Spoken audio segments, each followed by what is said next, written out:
President Trump has been threatening to use the military to go after drug cartels, and today the administration says he did. The Navy has been pouring warships into the southern Caribbean. Today, U.S. forces launched what a defense official calls a precision strike against a vessel from Venezuela. It was filled with drugs, the official says, and operated by a narco-terrorist organization. Charlie D'Agata is at the Pentagon with the details. Charlie? More details coming in this afternoon, Maurice. The strike announced this afternoon by the president comes at a time of unprecedented military buildup near Venezuela. It marks the first of its kind so far, and the administration warns this is just the beginning. Video posted by President Trump shows the moment the boat was struck. He claimed it killed 11 members of the Venezuelan gang Tren de Aragua and that the vessel was in international waters, transporting drugs towards the U.S. We just over the last few minutes, literally shot out a boat, a drug-carrying boat, a lot of drugs in that boat. And you'll be seeing that and you'll be reading about that. It just happened moments ago. Secretary of State Marco Rubio, traveling to Mexico City, posted the boat was operated by a designated narco-terrorist organization out of Venezuela. The administration recently doubled the bounty to $50 million for information leading to the arrest of Venezuelan President Nicolas Maduro, linking him to a drug cartel. The Pentagon in recent weeks has been surging battleships towards the coast of Venezuela. It includes 2 destroyers, a guided missile cruiser, and the Iwo Jima with more than 2,500 Marines on board, capable of launching fighter jets and helicopters off its deck, specifically designed to move large numbers of forces on shore if needed. On Monday, President Maduro called it the greatest threat to the continent in 100 years, and in response, he's deployed 15,000 troops to the border. We have a lot of drugs pouring into our country, coming in for a long time. And we just, these came out of Venezuela and coming out very heavily from Venezuela. A lot of things are coming out of Venezuela. Charlie, that list of military assets we just showed on the screen was pretty long. What does this kind of buildup say to you? Whenever the Pentagon sends that much military hardware to the region, and this is the biggest military buildup that region has seen in 3 decades, you look at exactly what they sent, what they call the force package. And there are at least 3 destroyers capable of launching missiles. There's a cruiser, again, capable of launching missiles. Most importantly, there's the Iwo Jima amphibious group with 2,500 Marines on there and landing dock ships. Now, whether this is all about the optics, this is not the defense. They've just sent in the offense. The U.S. military has again attacked a boat in the Caribbean, alleged to be carrying drugs from Venezuela, bound for the United States. President Trump made the announcement on social media, saying he had ordered the attack and that 3 people on the boat were killed. This is the second such U.S. attack in 2 weeks as the president makes good on his threat to use the U.S. military to traffic drug traffickers. Charlie D'Agata at the Pentagon has details. Yeah, John, this is the second strike this month, and it comes as American stealth fighters have arrived at the Caribbean. And today, just today, the Venezuelan president claimed the U.S. is trying to drive him from power. In the video posted by the president, a motorboat is floating in the water before being struck. The president called it a drug boat, and the 3 men aboard, narco-terrorists. And he warned, if you're transporting drugs that can kill Americans, we're hunting you. CBS's Nancy Cordes asked the president about the strike. Do you plan to provide proof that these were narco-terrorists who were on their way to the U.S.? All you have to do is look at the cargo that was like it's spattered all over the ocean. Big bags of cocaine and fentanyl all over the place. Today, prior to the strike, the Venezuelan president Nicolas Maduro lashed out against the United States for illegally seizing a fishing boat Saturday and occupying it for 8 hours. The Venezuelan government released video showing the U.S. destroyer in the distance as members of the U.S. Coast Guard approached the fishing boat. This comes as F-35 stealth fighter jets arrived in Puerto Rico, part of the growing military buildup in the region, joining at least 8 U.S. warships already there. Today's strike is the second against an alleged drug boat which killed 11 drug smugglers earlier this month, according to the president. CBS News has learned that vessel had turned around and was fired on anyway. Democrats and some Republicans questioned whether that strike violated international law. If this is the new policy that we're just going to blow people up we think are drug dealers, that's what you're just going to see cannons going off all off of Miami and California coast, and we're just going to blow up ships. That just isn't who we are. Charlie, you mentioned the F-35s are now in Puerto Rico. What role are they expected to play? Well, Maurice, they can be used for surveillance as well as attacking, but they were sent there after two Venezuelan F-16s buzzed by a U.S. destroyer in the region, Jason Dunham. President Trump has warned that any warplanes that are interfering with U.S. operations there would be shot down. And today he warned any drug smugglers who intend on smuggling drugs by land will meet the same fate. We begin tonight with President Trump's declaration that the U.S. is now in an armed conflict with drug cartels. For weeks, the U.S. Navy has been targeting Venezuelan ships it says carry drugs to the United States. The White House is calling the drug runners, quote, unlawful combatants. That's a term that was once used to describe al-Qaeda members. CBS News senior national security correspondent Charlie D'Agata joins me from the Pentagon. So, Charlie, what does this designation of unlawful combatants mean when it's at home? Yeah, so it has to do with that memo that you referred to, seen by CBS News and sent to Congress, where the president has made the decision that the U.S. is engaged in non-international armed conflict, very specific, against designated terrorist groups, in this case, the drug cartels. And as such, he's justified to use the U.S. military to deliver lethal force under his direct orders as the commander-in-chief. And the suspected drug dealers they've blown out of the water in recent weeks are, as you said, unlawful combatants, not criminals, because it would be illegal to just gun down drug dealers in the street without, an arrest, evidence, and a trial. But combatants can be killed on sight, even when they're not directly threatening U.S. forces or Americans. And that was argued last month by Defense Secretary Pete Hegseth. Every boatload of any form of drug that poisons the American people is an imminent threat. And at the DOD, our job is to defeat imminent threats. So he says if these designated terrorist organizations are poisoning Americans, killing Americans, they're no different from al-Qaeda, and they'll be treated as such. And, Charlie, you just emailed moments ago that the Venezuelan Minister of Defense claimed that U.S. jets were detected off of the coast of Venezuela. What's up with that? Yeah, that essentially came from the defense minister, and we just heard about that this afternoon. Now, we knew that F-35s had been stationed in Puerto Rico. I think they got there about a week and a half ago, 10 F-35s. And yes, according to the Venezuelan government, 5 of these F-35s were seen off the coast of Venezuela. They have been brought in. That's no secret that they've been brought in by the United States as part of this drug interdiction operation, if you want to call it that, of what's happening down in the Caribbean. And that came out this afternoon from the Defense Ministry of Venezuela.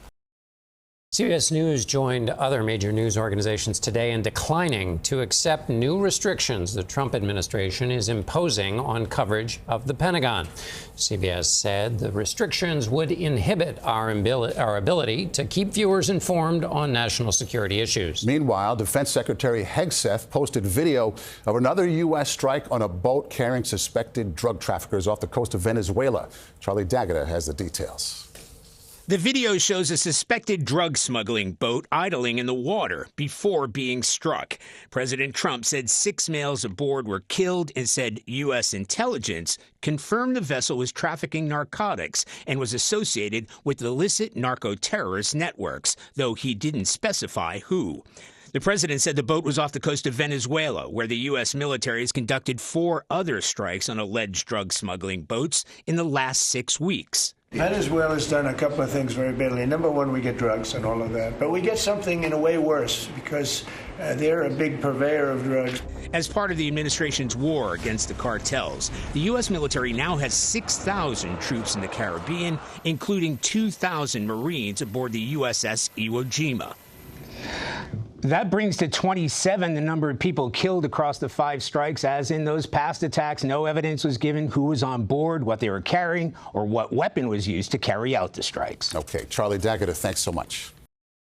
Good evening, I'm John Dickerson. I'm Maurice Dubois. Tensions between the United States and the Venezuelan dictatorship of Nicolas Maduro are growing. U.S. forces have been targeting alleged drug smuggling boats and blowing them out of the waters off Venezuela over the past few weeks.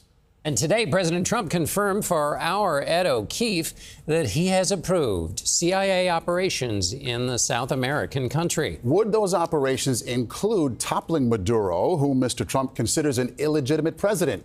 Ed asked him that, too, and he joins us now from the White House. Ed. Good evening. The president's confirmation of those CIA operations comes as the U.S. military continues striking alleged drug vessels in the Caribbean Sea. But the president now also isn't ruling out potential U.S. military operations inside Venezuela. This afternoon in the Oval Office, President Trump confirmed he gave the go-ahead for the CIA to enter Venezuela.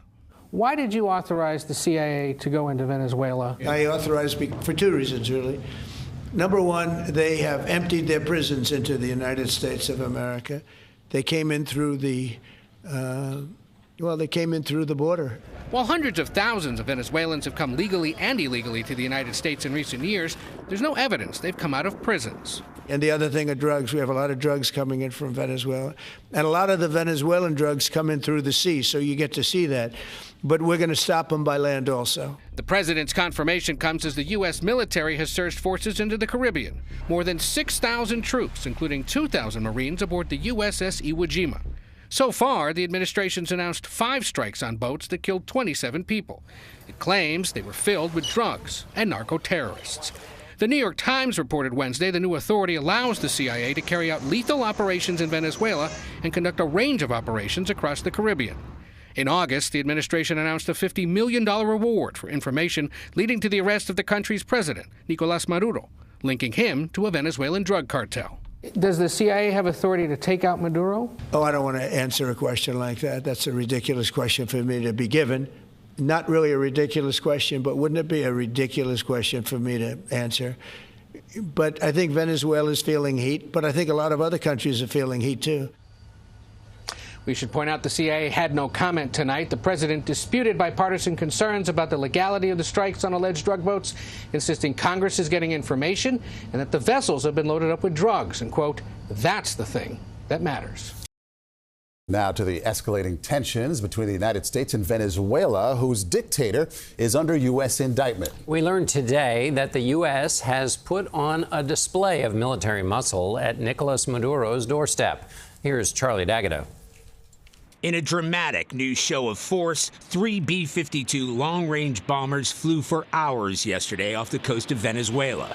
Late today, the commander in charge of the mission, Admiral Alvin Hoseley, abruptly stepped down, a surprise move less than a year into the job.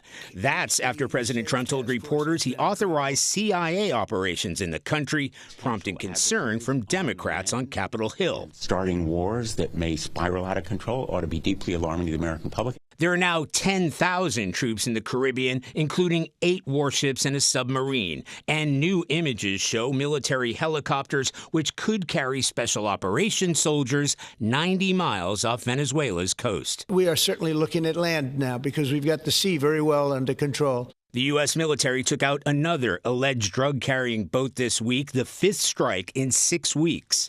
Venezuelan President Nicolas Maduro has fired back against the escalation, saying there will be no regime change or CIA-orchestrated coup. President Trump has not explicitly called for regime change, but the administration has made clear it does not want Maduro to remain in power. There's a $50 million reward for information leading to his arrest for alleged drug trafficking. Former U.S. Ambassador to Panama, John Feely, said Maduro has long been a problem for the U.S. He is the nominal head of a government that has been wholly captured by organized crime in Venezuela. On the mission commander's sudden resignation, Defense Secretary Hegseth released a statement thanking Admiral Hoseley for his 37 years of service, but provided no reason for his departure. Sources tell CBS News there was tension between the two men. It has happened again. U.S. forces last night struck another boat off of the coast of Venezuela, suspected of carrying drugs. President Trump said today Venezuela's dictator is trying to reduce tensions with the United States, but it doesn't appear that that will happen as long as Nicolas Maduro is in power. Here's Scott McFarland. As the Trump administration continues to target alleged Venezuelan drug boats, the president today dropped a verbal bomb about the country's leader, Nicolas Maduro. He has offered everything. He's offered everything. You're right. You know why? Because he doesn't want to around with the United States. The president says Maduro has offered natural resources, including oil, to the U.S. to improve the relationship between the two countries. But Trump, who's authorized CIA action inside the country, has made it clear he wants Maduro removed from power, in part because of his alleged ties to drug trafficking. New images show the B-52 bombers that flew near Venezuela Wednesday, and CBS News has learned that for a sixth time since September, the U.S. military struck a vessel in the Caribbean Thursday night. This time, what Trump called a submarine. Just so you understand, this was not an innocent group of people. I don't know too many people that have submarines. And that was an attack on a drug-carrying, loaded-up submarine. Unlike previous strikes, which killed everyone on board, 2 individuals survived the Thursday attack and are now being held on one of 8 Navy warships in the region, part of a large military footprint that includes 10,000 troops. Holding the 2 men presents legal challenges for the administration, according to former State Department lawyer Brian Finucane, who served under Presidents Trump and Biden. The Trump administration is engaged in a make-believe armed conflict and has used that make-believe armed conflict as a basis to kill people. And the question is now whether it will use that make-believe armed conflict as a basis to also detain people. Meanwhile, a bipartisan group of U.S. senators today said they're going to try to force a vote on a resolution that would require congressional authorization of future strikes near Venezuela. Today's protests come on day 18 of the government shutdown. This weekend, President Trump is at his Florida home. He golfed at his course near Mar-a-Lago, then made news on social media. CBS's Willie James Enman is in West Palm Beach traveling with the president. With more on that, Willie James. Jerika, that's right. The president revealed what's happening to the 2 suspected drug smugglers in U.S. Navy custody, and he released video of the strike. Today, President Trump posted video of a U.S. military strike on a submersible suspected of smuggling drugs. Just so you understand, this was not an innocent group of people. I don't know too many people that have submarines.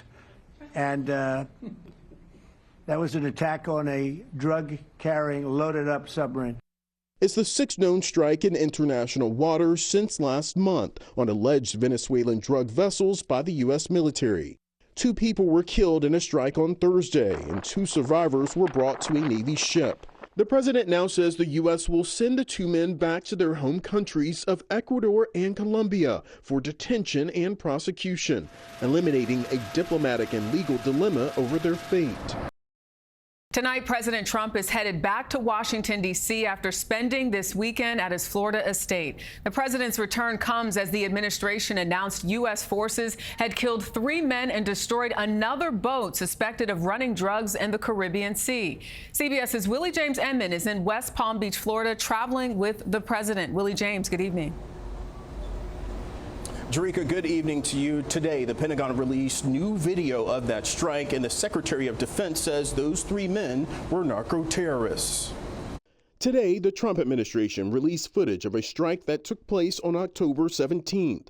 It's the 7th known U.S. strike on alleged drug vessels since last month, which have killed over 30 people. The military actions are causing tensions between the U.S., Venezuela, and now Colombia. Colombia's President Gustavo Petro accused the U.S. of committing murder in a post on social media, alleging a U.S. strike in September killed a Colombian fisherman.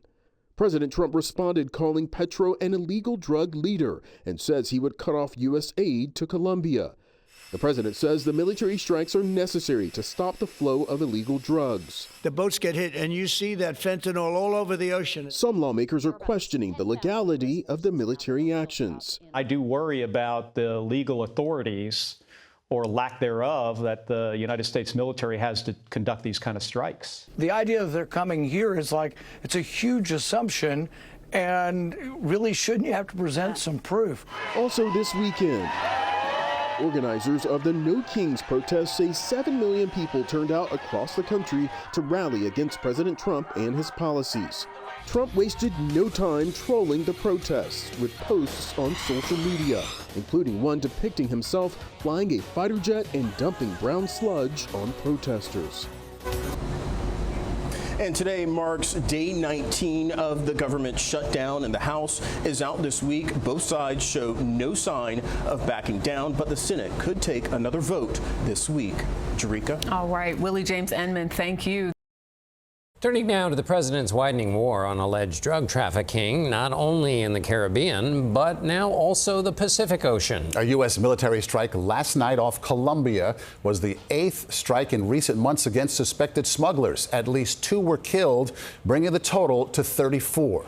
Here's senior national security correspondent Charlie D'Agata. New video posted by Defense Secretary Pete Hegseth appears to show a speedboat half loaded with large black bundles slicing through the waves. A flash of bright light followed by an explosion, then the vessel engulfed in flames.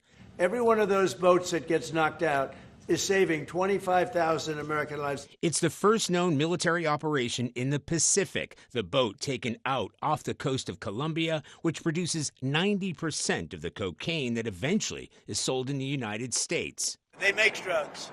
They refine drugs. They make cocaine. They have cocaine factories. The previous 7 strikes, killing at least 32 people, were conducted in the Caribbean near Venezuela, where the U.S. military footprint includes 10,000 troops and 8 warships.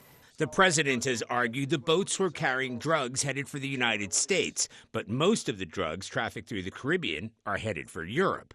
As in those Caribbean strikes, no evidence was given about who was on board the boat hit last night or what exactly they were carrying. The administration has designated the cartels as terrorist organizations and claims the strikes are legitimate because the U.S. is engaged in an armed conflict. There are people traveling on international waters headed towards the United States with hostilities in mind, which includes flooding our country with dangerous, deadly drugs. Former top DEA agent Mike Vigil disputes that assessment. It really violates the Uniform Code of Military Justice. It violates human rights. And there's no proof that these boats were carrying drugs because they destroyed them. That former DEA agent also told us that blowing up a few boats will have little impact on the cartels, that they're adept at changing routes, and if Trump intends on making an impact, he'll need to target their infrastructure on land. Now to President Trump's expanding military campaign against drug trafficking in South America. Last night, we reported that the president's attacks on suspected drug boats have widened from the Caribbean Sea to the Pacific Ocean. Today, Mr. Trump warned strikes on land will be next. Here's senior national security correspondent Charlie D'Agata. 2 long-range B-1 bombers flew near Venezuela today in the latest demonstration of U.S. military might. Below them, on Venezuela's coast, President Nicolas Maduro's army showed off its own hardware. President Trump said the military is planning to go beyond just striking Venezuelan-linked drug boats in the region. So now they're coming in by land, and even the land is concerned because I told them that's going to be next. You know, the land is going to be next. The administration has also set its sights on the drug supply coming out of Colombia. Video released last night is said to show the second strike in as many days on a suspected drug-running boat off the coast in the Pacific, killing 3 individuals. Today, CBS News' Lilia Luciano spoke with Colombian President Gustavo Petro about the strikes and if drug traffickers were on the boats, as the Trump administration claims. You don't call them traffickers, the people who are being targeted. You call them workers of trafficking. Killing the workers of the business is easy, but if you want efficiency, you have to capture the bosses of the business. Petro went on to argue that the U.S. strikes are illegal. President Trump, who has blamed President Petro for failing to rein in the cartels, said today the administration is not going to put up with it much longer. You got a lousy leader over there right now, bad guy, a thug, but they make cocaine at levels that we've never seen before. Asked today whether he would seek congressional approval to declare war in Latin America, President Trump said he didn't think he needed a declaration of war be necessary. He said, quote, "We're just going to kill all the people that are bringing drugs into our country." Good evening. I'm Maurice Dubois. I'm John Dickerson. President Trump is stepping up his war against illegal drugs on two fronts, military and economic.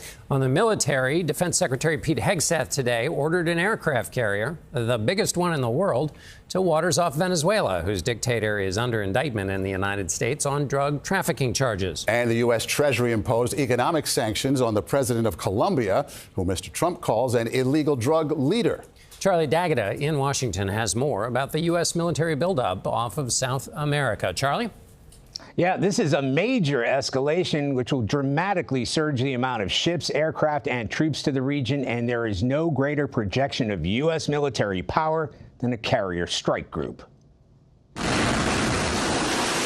The deployment of the Ford aircraft carrier and its escorting warships to the Caribbean is the strongest signal yet the U.S. is preparing to widen its airstrike campaign in the region.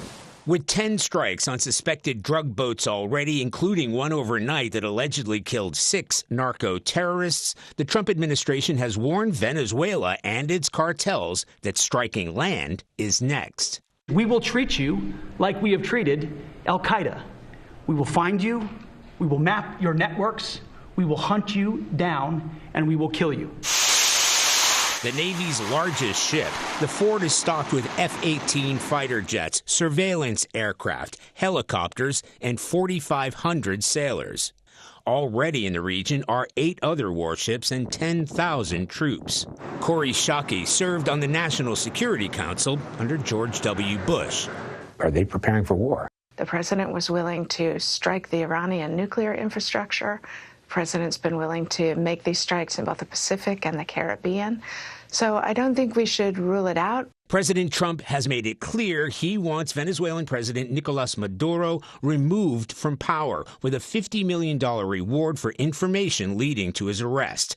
Maduro has been holding his own drills with live fire exercises and recently warned his military has 5,000 Russian-made anti-aircraft missiles ready to fire. Not war, not. But overnight, he appealed for a peaceful resolution. Just peace, forever, forever, forever, peace forever. President Trump this week said Maduro has offered concessions. He has offered everything. He's offered everything. You're right. You know why? Because he doesn't want to around with the United States. Well, this week, the Trump administration started striking alleged drug boats off the coast of Colombia, too. Now, those new sanctions announced against its president, Gustavo Petro, and members of his family were imposed, the administration says, because he has allowed drug cartels to flourish and refused to stop it. Okay, Charlie D'Agata, thank you. The U.S. military is stepping up attacks against suspected drug traffickers in the waters off South America. Charlie D'Agata reports the latest attacks on 4 boats this time were the deadliest in a single day since this operation started 8 weeks ago.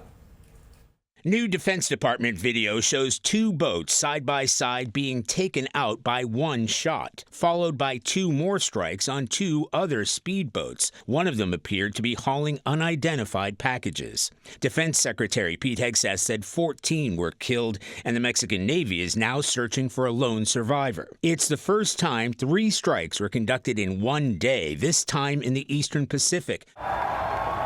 But Venezuela remains squarely in the president's crosshairs.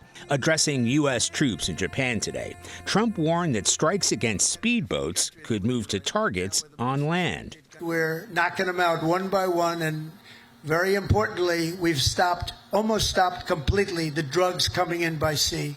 And now we'll stop the drugs coming in by land. The president has ordered the largest aircraft carrier in the world, the USS Gerald R. Ford, and its strike group of destroyers to the Caribbean from the Mediterranean. And the U.S. has put out a $50 million reward for the arrest of Venezuelan President Nicolas Maduro, who has been indicted for drug trafficking. A total of 57 alleged drug smugglers have now been killed in the U.S. strikes. And Senator Lindsey Graham told Face the Nation cautions Margaret Brennan, the president has the power to act. We're not going to sit on the sidelines and watch boats full of drugs come to our country. We're going to blow them up and kill the people that want to poison America. And we're now going to expand operations, I think, to the land. Deploying the USS Gerald R to the waters off Venezuela is the biggest escalation yet, bringing 4,500 sailors, dozens of fighter jets, other destroyers, all adding to roughly 10,000 troops already in the region. Okay, Charlie D'Agata, thank you. In other news, the United States is expanding its largest military presence in the Caribbean in decades. Additional U.S. warships are arriving in the region to support the crackdown on alleged drug trafficking led by Venezuela's dictator. Here's Margaret Brennan. America has blown up 19 small boats off Venezuela's coast, and now the Navy's largest aircraft carrier is arriving. These Venezuelan military exercises broadcast on state TV suggest the threat felt by its leader, Nicolas Maduro. David Smolansky is one of Venezuela's opposition leaders in exile, an ally of Nobel Peace Prize winner Maria Corina Machado. You're planning for the day after Maduro leaves. Totally focused on that. Do you really believe his days are numbered? I strongly believe that. Maduro's socialism impoverished the oil-rich country and created 8 million refugees. He clung to power with help from Russia, China, Cuba, and Iran, defying a loss in the general election last year. Indicted in the U.S. on narco-trafficking charges, no one has yet cashed in on that $50 million reward for his capture.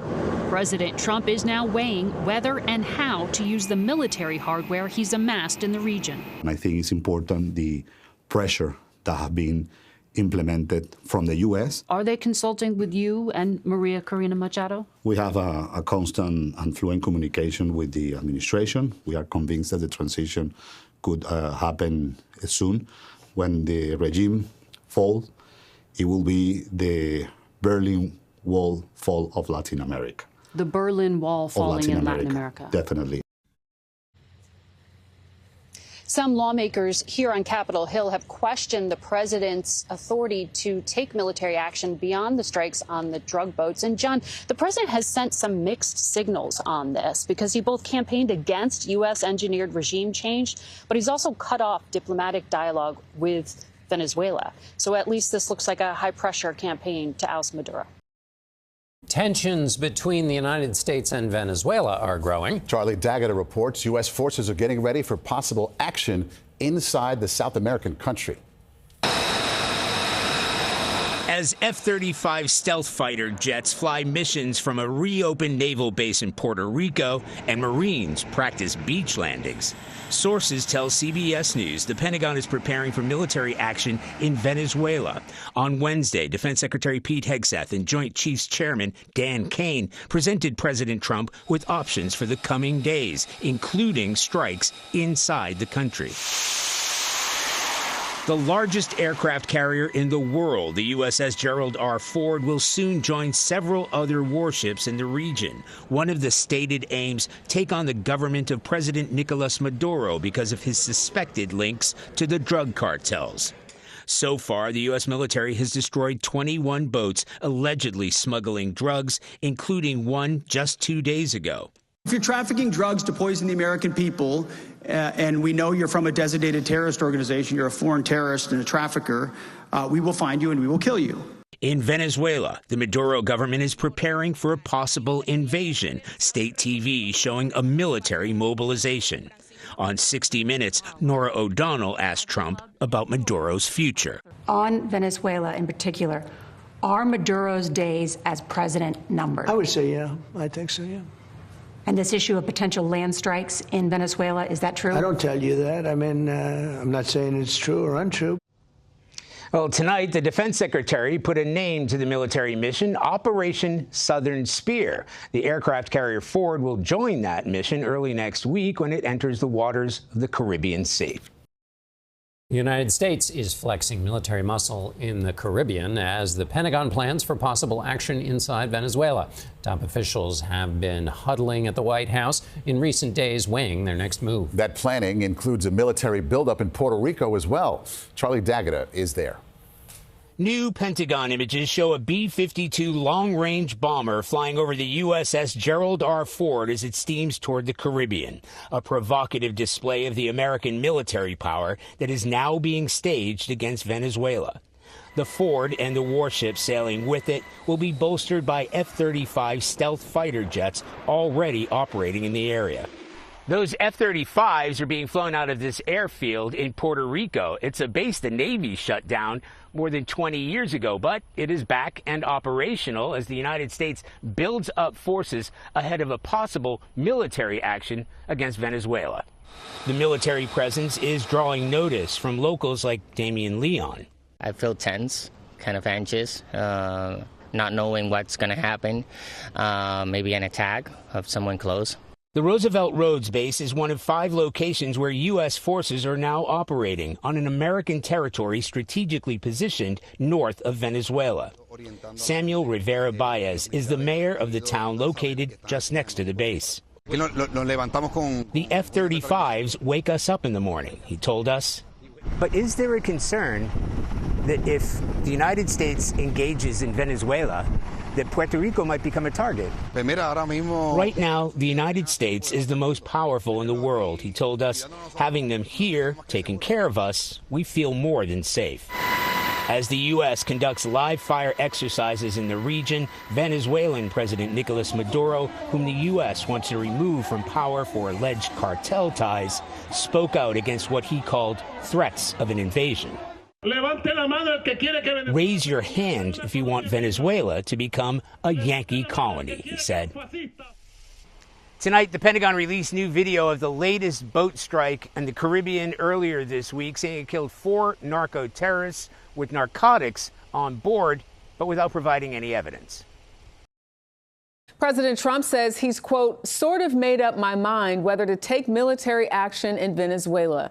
The comments come as America's largest aircraft carrier, the Ford, and other U.S. forces move within striking distance of the country this weekend. CBS's Charlie D'Agata is in San Juan, Puerto Rico, with new details on the escalating tensions. Over the past few months, this island has become essentially a forward operating base for U.S. forces as tensions mount over Venezuela. We visited a place called the Roosevelt Roads Naval Station. You probably haven't heard of it. It was shut down in 2004. Fully operational now. It's now hosting a squadron of 10 F-35 stealth fighter jets, considered America's most advanced fighter jet. Locals say these things are taking off pretty much every day, 3 o'clock in the morning, 5 o'clock in the morning. Elsewhere on the island, thousands of U.S. troops and equipment, including the Reaper drone, thought to be responsible for these boat strikes, which have killed at least 80 people that we know of. Trump administration not providing any evidence of who was on board or what they were carrying, which has drawn international condemnation. Here on the island, opinions are split. Some say the island is a safer place, having U.S. military presence here. Others are worried about antagonizing their neighbors. One thing is for certain, more U.S. troops are on the way. Jerika? Charlie D'Agata in San Juan, Puerto Rico. Thank you. Good evening, everyone, and thank you for joining us on this Sunday. We begin with a powerful display of American military might and what the Trump administration insists is a counter-drug operation. Today, the world's biggest aircraft carrier, the USS Gerald R. Ford, arrived in the Caribbean Sea. It is now also in striking distance of Venezuela. Today, new video of the latest U.S. attack on a small boat suspected of transporting drugs. So far, at least 80 people have been killed. CBS's Charlie D'Agata in San Juan, Puerto Rico, leads us off tonight. So U.S. officials tell us that the Ford aircraft carrier crossed into the Caribbean this morning along with 3 guided missile destroyers, part of its strike group, just adding to this massive U.S. military buildup not seen here in decades. The largest and most advanced warship in the world is now in America's most active battle zone. On board 4 dozen F-18 fighter jets, along with technology to jam radars on potential bombing runs. In St. Croix, we saw firsthand how the Ford's presence is adding to a buildup of military assets already on patrol in the Caribbean. The USS Lake Erie is a guided missile cruiser. It pulled up to dock here in St. Croix a few days ago to resupply and get the sailors on board some much-needed R&R. While some of the island's residents welcomed visiting sailors and Marines, John and Heidi Driscoll told us the ship's arrival left them feeling unsettled.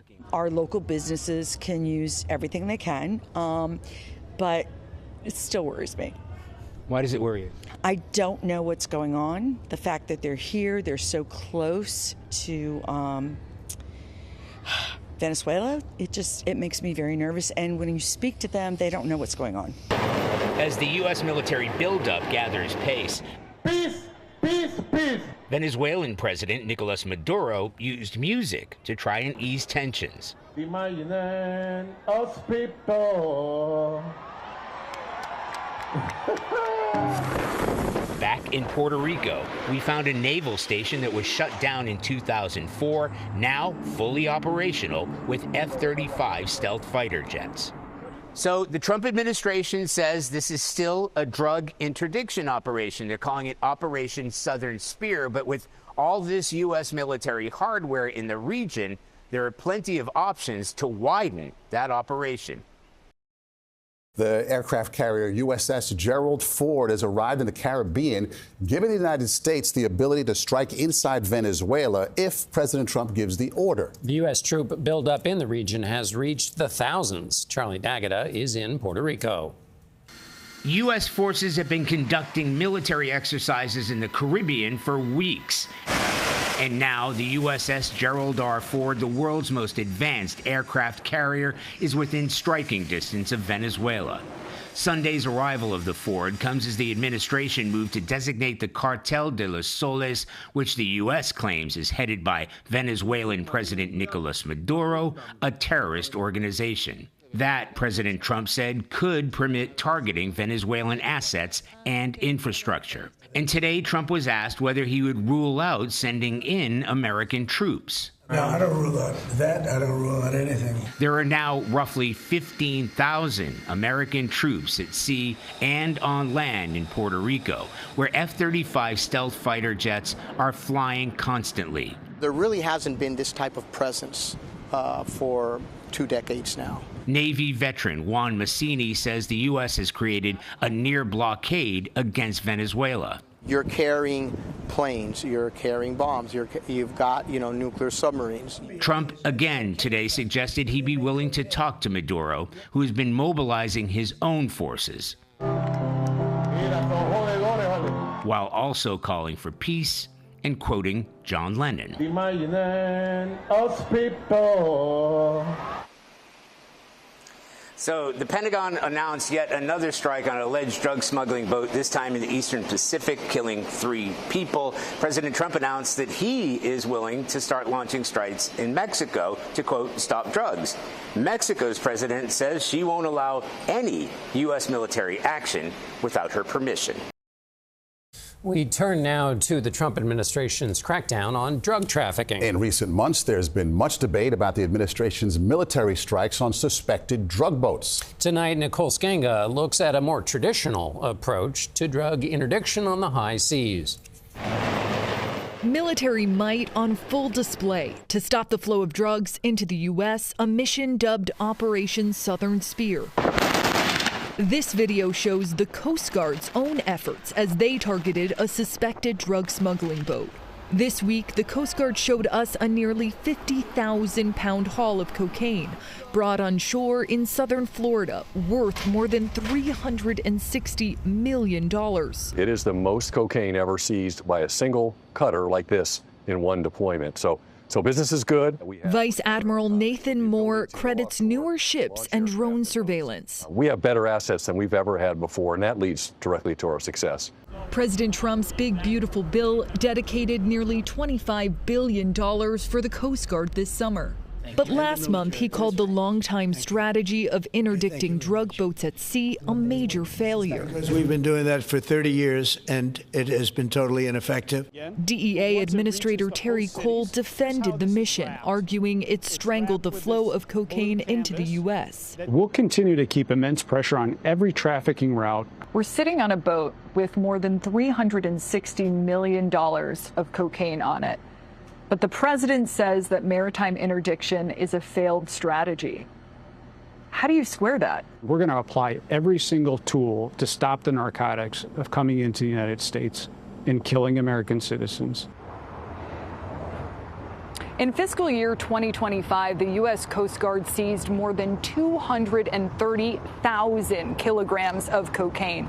That is the highest haul on record, more than triple the yearly average, and enough lethal doses to kill nearly half of all Americans. Admiral Moore told us he expects that number to grow next year. The U.S. military is strengthening its position off the coast of Venezuela. However, a new CBS News poll finds more than 2/3 of Americans say they are opposed to the U.S. taking military action in Venezuela. CBS's Charlie D'Agata is following the building tension from San Juan, Puerto Rico. The U.S. military pressure bearing down on Venezuelan President Nicolas Maduro is about to enter a dramatic new phase as the drug cartel he's accused of being linked to is officially designated as a foreign terrorist organization.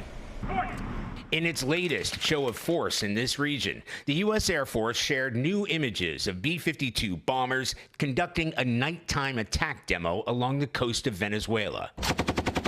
Designating the Cartel de los Soles as a foreign terrorist organization raises the stakes for Maduro, says Secretary of Defense Pete Hegseth. We want to make sure the president has options to include doing a whole lot, to include doing, the cartel mission that we're doing there as well. So nothing's off the table, but nothing's automatically on the table. Among those options, the USS Gerald R. Ford aircraft carrier with its squadrons of F-18 fighter jets already running exercises. In the city of Aguadilla, we found other weapons in the growing arsenal. And those are the MQ-9 Reaper drones. One of them is armed with Hellfire missiles, and these are exactly the kind of drones that are capable of knocking out those suspected drug smuggling boats. And the mayor of Aguadilla fully supports even further U.S. military action. Whatever will happen here, it's a war.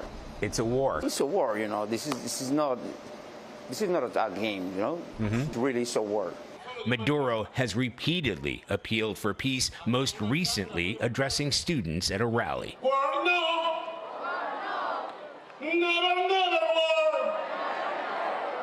Roughly a quarter of the U.S. Navy's deployed warships are currently in this region, Jerika.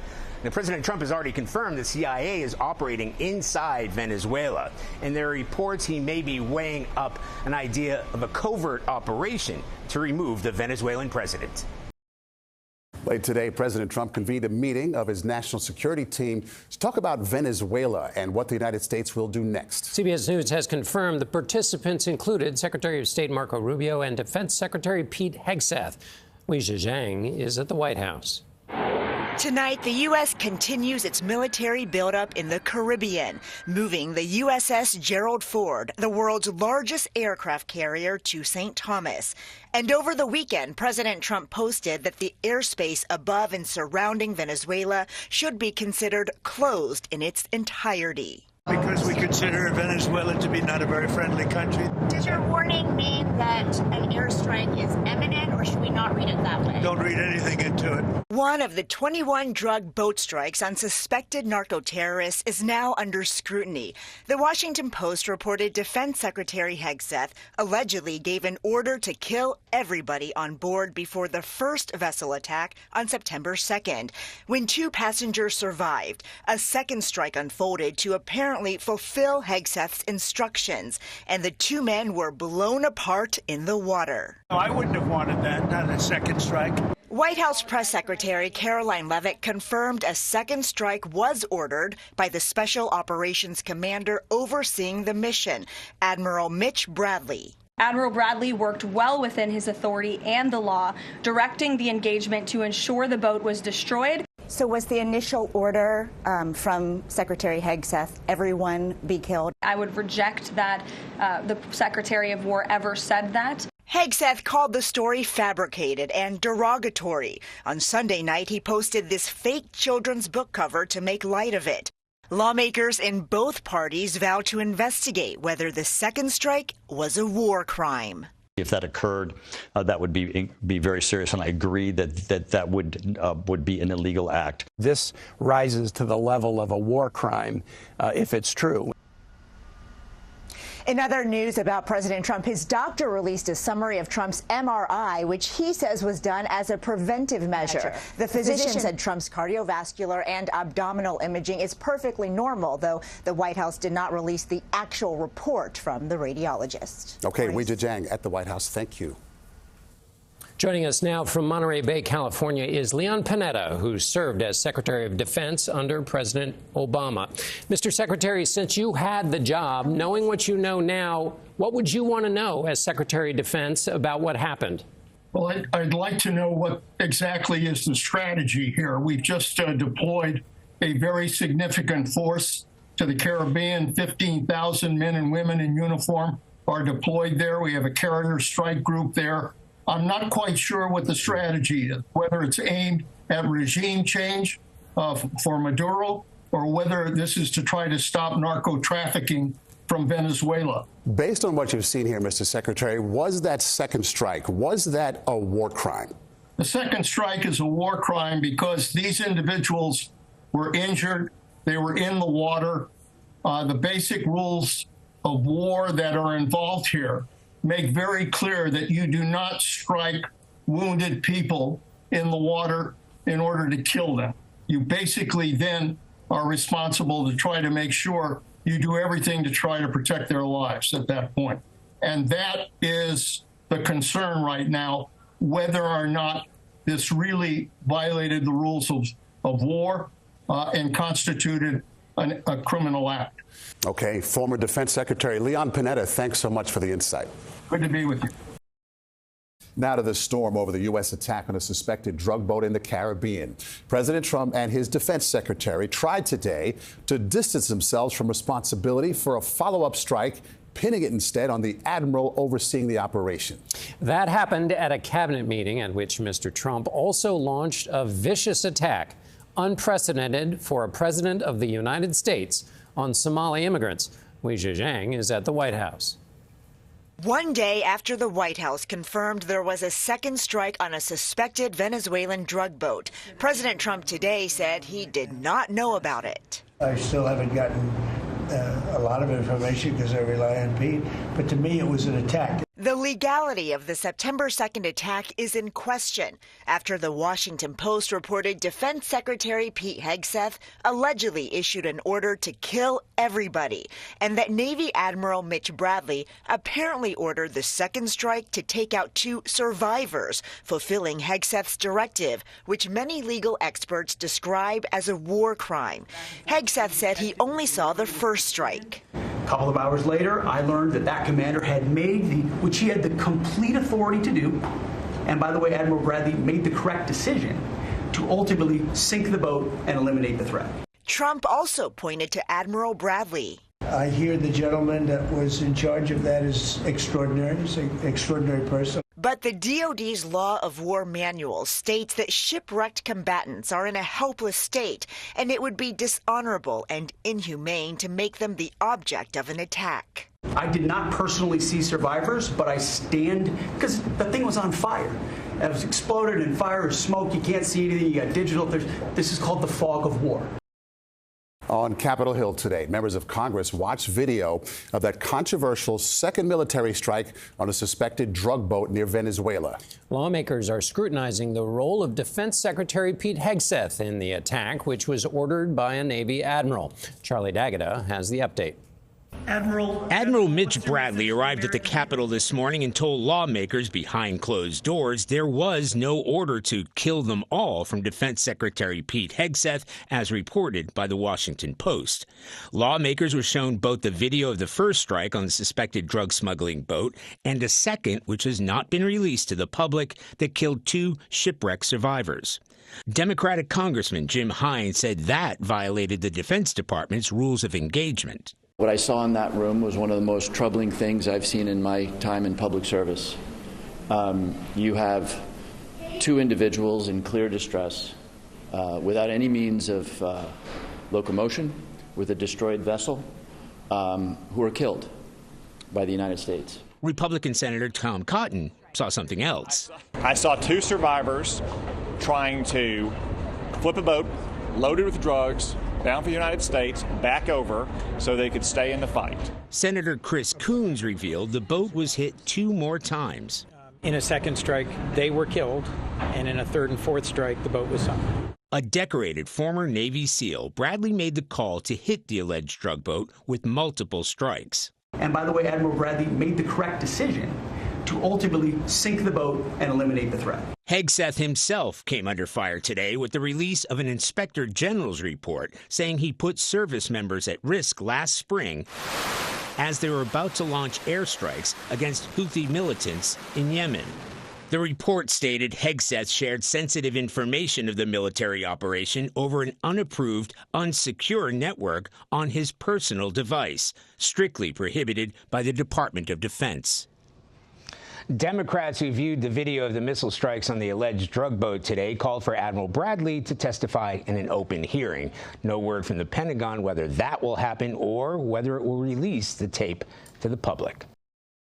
U.S. military has taken out another suspected drug boat in the Eastern Pacific. Officials say 4 people on board were killed. Questions remain about a controversial second strike on a boat in September that killed 2 survivors. Charlie D'Agata has been following this for us. And Charlie, what can you tell us tonight?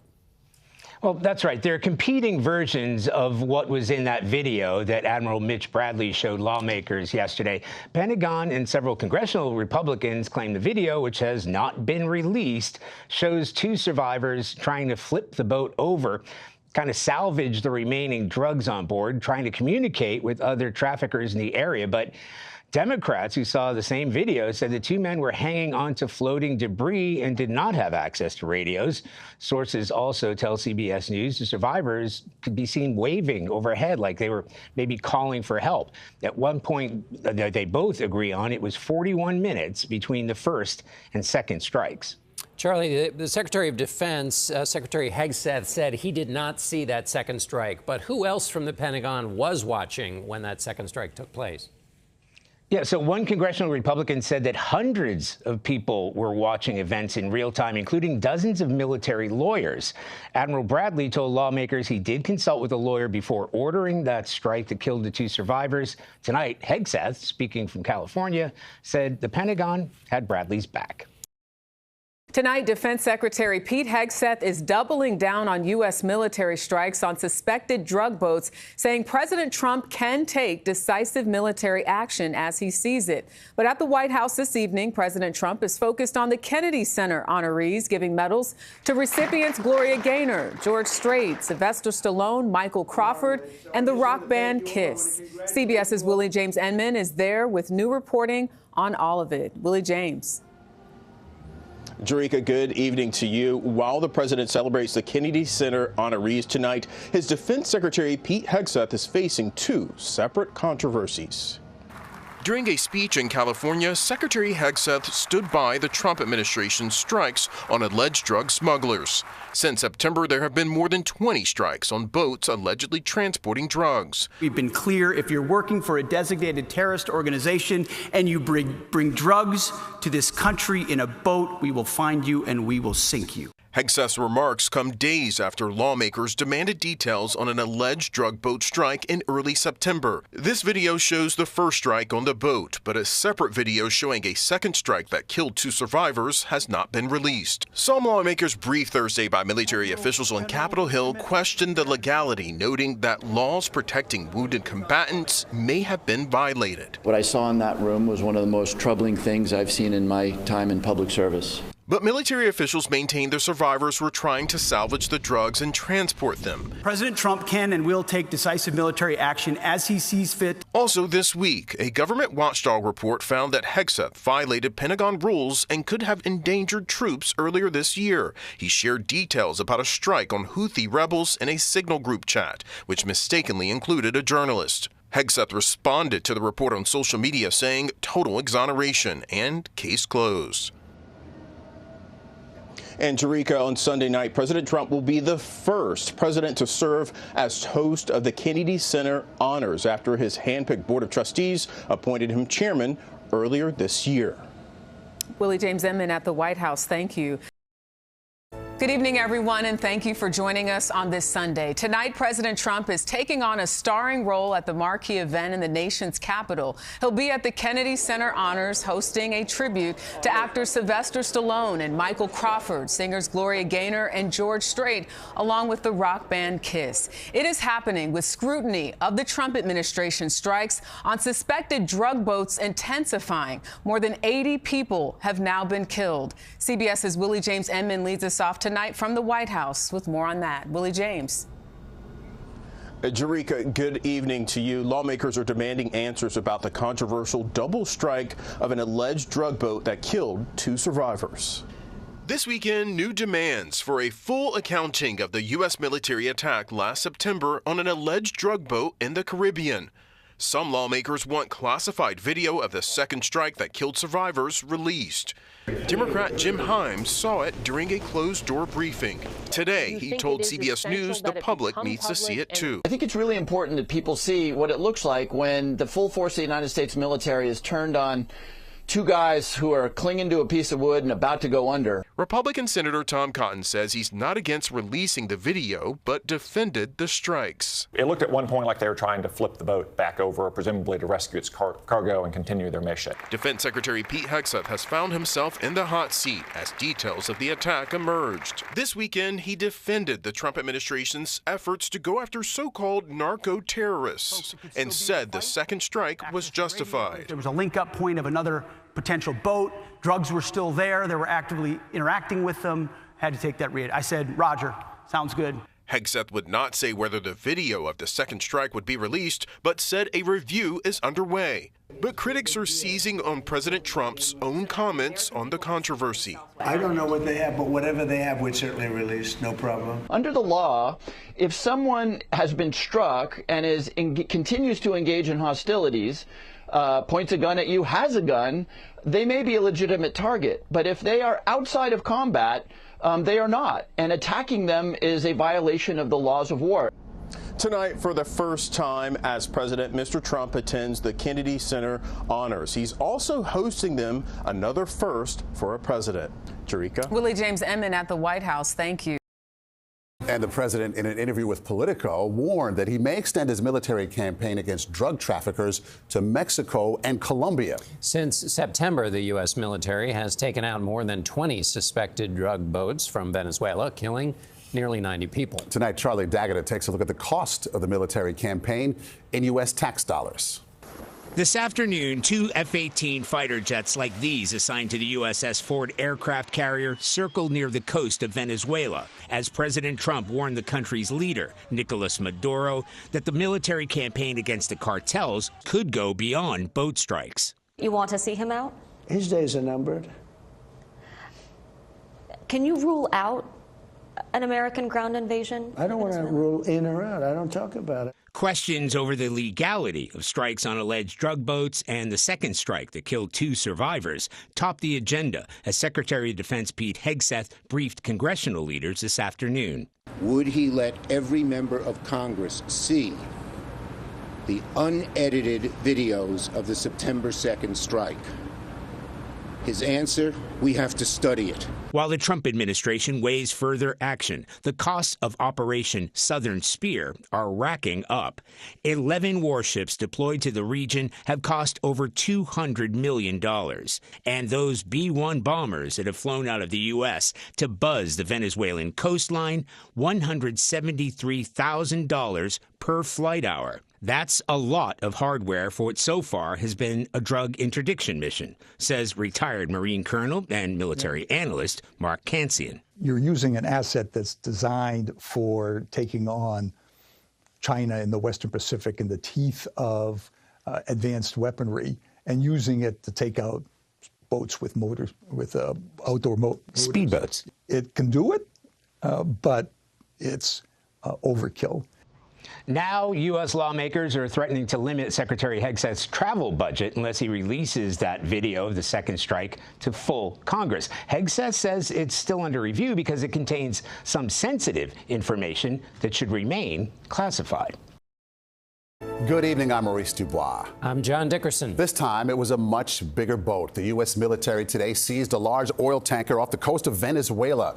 Attorney General Pam Bondi says the ship had been used to violate sanctions on oil from Venezuela and Iran. This comes, of course, after U.S. forces, on orders from President Trump, have taken out more than 20 suspected drug boats near Venezuela since September, killing nearly 90 people. The president is now turning up the heat on Venezuelan dictator Nicolas Maduro, who's been charged with narco-terrorism in the United States. Mr. Trump hinted that the seizure of the tanker is part of an expanding pressure campaign, and Charlie D'Agata leads off with the details. Charlie? The administration has this massive military presence in the Caribbean. They've taken out the suspected drug boats. They've sanctioned the Maduro regime, but they had not gone after the oil, Venezuela's main source of revenue, until now. Video of the seizure shows helicopters approaching the tanker called the Skipper. Ropes fall, and the Special Operations Forces are seen rappelling onto the ship. With weapons drawn, they took over the tanker without any resistance. No crew could be seen in the footage. It's the latest move in the administration's pressure campaign against Venezuelan President Nicolas Maduro. As you probably know, we've just seized a tanker on the coast of Venezuela, large tanker, very large. Largest one ever seized, actually. And other things are happening. Venezuela has the largest oil reserves in the world, producing around 1 million barrels a day, much of it under U.S. sanctions.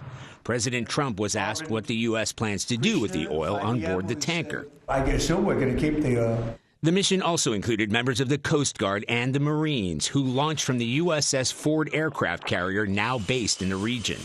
It comes one day after President Trump warned that Maduro's days are numbered, adding that he has not ruled out a land invasion.